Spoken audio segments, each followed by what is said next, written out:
Live को मैं live पहले पूछना चाहिए आदमी को खुद करना चाहिए।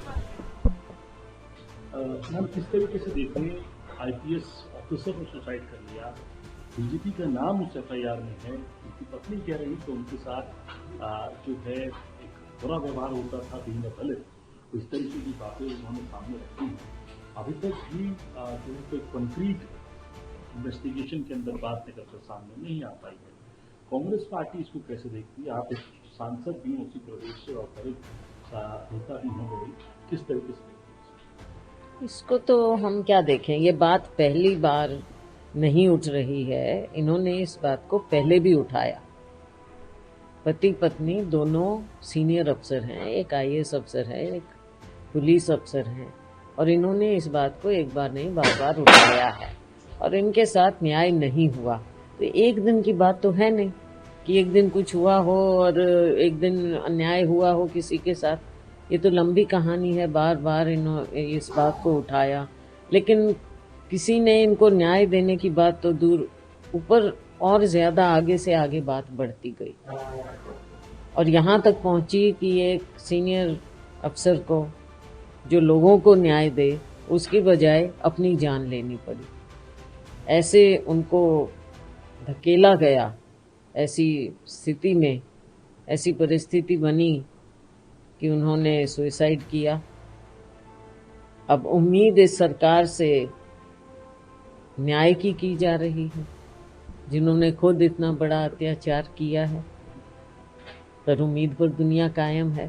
भाजपा का रिकॉर्ड तो कोई है नहीं, ना न्याय का है, ना न्याय दिखाने का है। इनके तो जो भी लोग इस तरह के काम करते हैं, भाजपा सरकार उन्हें क्लीन चिट भी देती रहती है, आगे से आगे एनकरेज भी करती है। आपने इस बात को तो बार बार देखा है।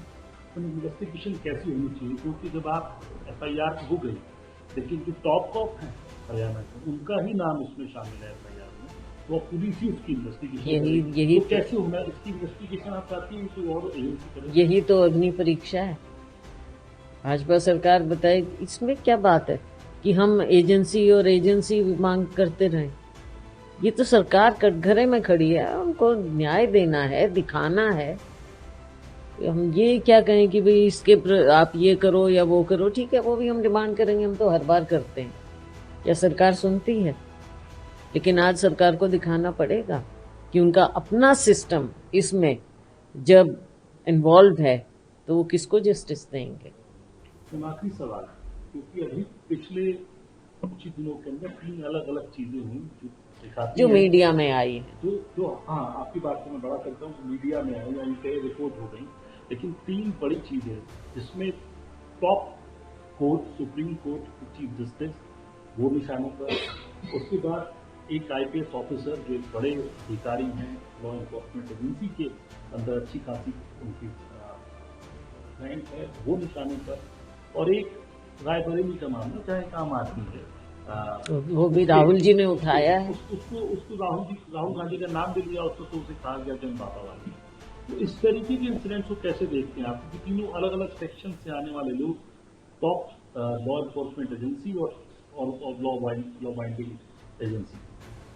अब ये देखिए ना कि सुप्रीम कोर्ट के जज जो आज ऐसी जगह पर पहुंचे हैं कि पूरा देश देख रहा है, और एक तरह से समझिए कि सुप्रीम कोर्ट से ऊपर तो देश में न्याय के लिए कोई और जगह आम नागरिक नहीं मान सकता है।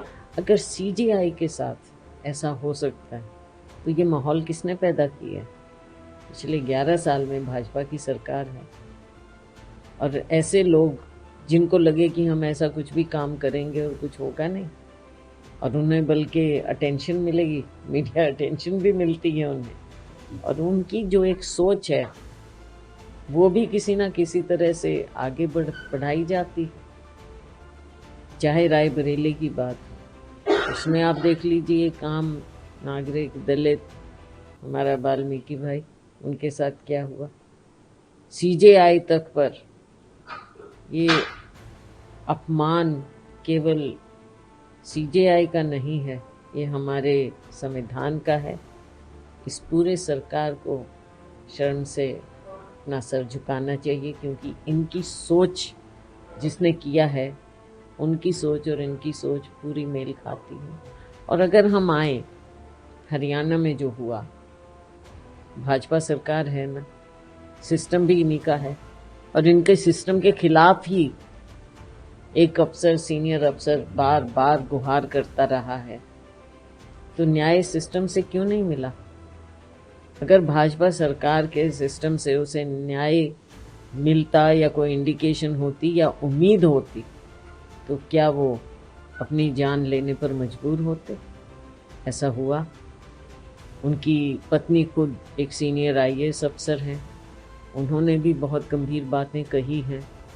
तो ये सरकार को तो अब अपना रिपोर्ट कार्ड तैयार करें जब कि हमारी सरकार बन गई, 1 साल हो गया, और अपना ये लोगों को अचीवमेंट बताना चाहें तो उसकी अचीवमेंट में सबसे ऊपर लिस्ट में तो ये आना चाहिए कि एक दलित अफसर ने अपनी जान क्यों दी।